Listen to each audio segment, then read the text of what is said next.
नमस्कार। स्वागत है आपका आपके अपने YouTube चैनल ग्रोइंग माइंड पे। आज हम जिस विषय के बारे में बात करने जा रहे हैं वो है यूकेरियोटिक सेल। ये बहुत ही इंपॉर्टेंट विषय है। कल हमने जो लास्ट वीडियो थी उसमें हमने डिस्कस किया था प्रोकैरियोटिक सेल के बारे में। प्रोकैरियोट्स क्या होते हैं, उनमें स्ट्रक्चर कैसा था, उसके बारे में ब्रीफली हमने उसको डिस्कस किया था। आज हम यूकेरियोट के बारे में डिस्कस करेंगे और प्रोकैरियोट और यूकेरियोट में क्या डिफरेंस है। कई बार बच्चों को ये डिफरेंस जो है ये परेशान करता है, तो क्या डिफरेंस है उसके बारे में डिस्कस करेंगे।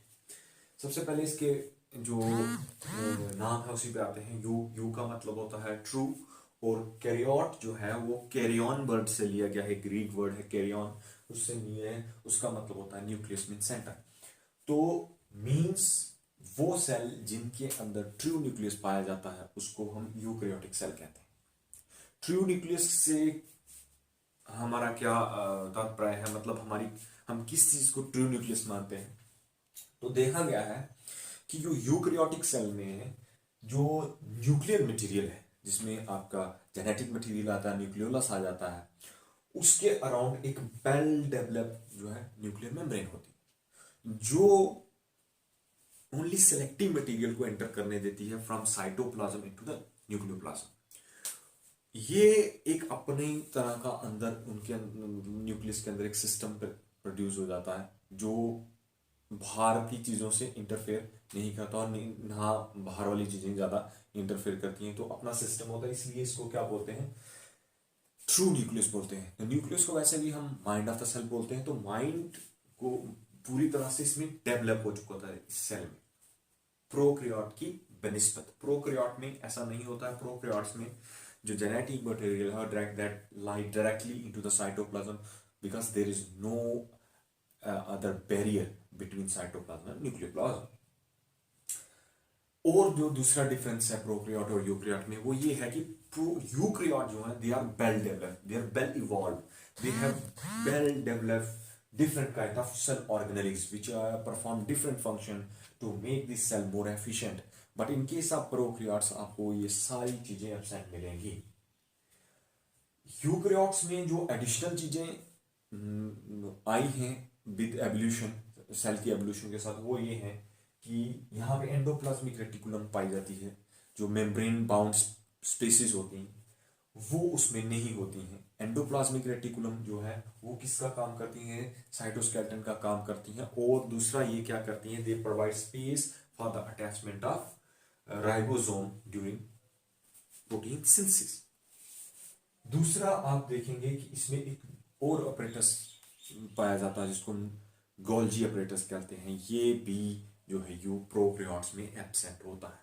तो गोल्जी ऑपरेटस का ये काम है कि इनको हम traffic police of the cell भी कहते हैं, बिकॉज जो भी चीज सेल क्रिएट करता है उसकी सॉफ्टनिंग, टैगिंग और उसको जो है अलग अलग दिशा में भेजने का काम ये गोल्जी ऑपरेटस करता है। मैचुरेशन, प्रोटीन की मैच्योर कैसे करना है, ये सारा काम जो है गोल्जी ऑपरेटस करता है। इसमें डिफरेंट तरह के एंजाइम पाए जाते हैं। एक और जो है वेरी इंपॉर्टेंट ऑर्गन जिसको हम माइटोकॉन्ड्रिया कहते हैं, जिसको हम power house of the cell भी कहते हैं, वो भी प्रेजेंट होता है यूकेरियोट्स में, प्रोकैरियोट्स में नहीं होता है।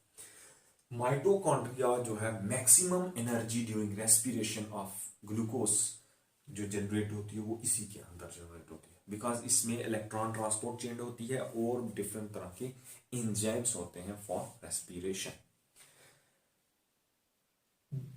और क्या है, इसमें लाइसोसोम्स पाए जाते हैं जो प्रोकैरियोट्स में नहीं होते हैं। तो लाइसोसोम्स को हम suicide bag of the cell भी कहते हैं। इसमें 44 तरह के डिफरेंट तरह के जो है हाइड्रोलिटिक एंजाइम्स प्रेजेंट होते हैं, जो हर तरह की जो बायोकेमिकल्स हैं उनको जो है वो उनकी लाइसिस उनको तोड़ने में, whenever the cell die or whenever some organelle of the cell that become non usable, तो ये उसको engulf कर देते हैं, उसको डिस्ट्रॉय करते हैं और बाकी सेल एज सच काम करता रहता है। तो ये सारी चीजें जो है वो प्रोकैरियोट्स में एब्सेंट है। कुछ और चीजें हैं, जैसे हम बात करते हैं माइक्रो टब्यूल्स, माइक्रोफिब्रिल्स की, ये भी जो है साइटोस्केलेटन का काम करती हैं, ये भी उनमें एब्सेंट होती हैं। जो चीजें प्लांट सॉरी यूक्रियोट और प्रोक्रियोट में कॉमन थी, वो हमने कल भी डिस्कस की, वो थे प्लाज्मा मेम्ब्रेन, जो इसमें भी प्रेजेंट होती है और उसमें भी प्रेजेंट होती है। दूसरी थी सेल, ये तो प्लांट सेल है यहाँ पे अभी बनाया जो मैंने, तो लेकिन सॉरी एनिमल सेल है।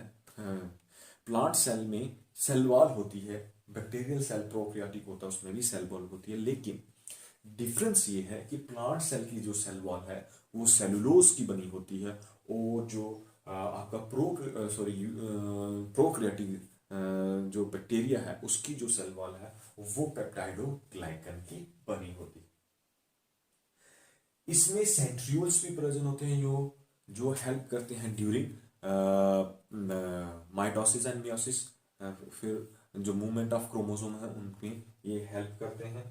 तो जेनेटिक मटेरियल जो है वो अलग अलग नंबर ऑफ क्रोमोसोम जो है अलग अलग ऑर्गेनिज्म के सेल्स में प्रेजेंट होते हैं, हर स्पीसीज के अपने स्पेसिफिक क्रोमोसोम नंबर होते हैं। तो इसमें जो है जो जेनेटिक मटेरियल है वो सिंगल कॉइल नहीं होता है, मीन्स इसमें बहुत सारे क्रोमोसोम जो है प्रेजेंट होते हैं, और इसमें एक एडिशनल ऑर्गेनली जो है वो डेंस स्पेस होती है विद इन द न्यूक्लियस, वो उसको हम न्यूक्लियोलस कहते हैं। ये सारी चीजें जो है हम प्रोकैरियोट्स के बारे में जो है डिस्कस जो हमने की हैं, ये आई होप आपको ये सारी चीजें हेल्प करेंगी।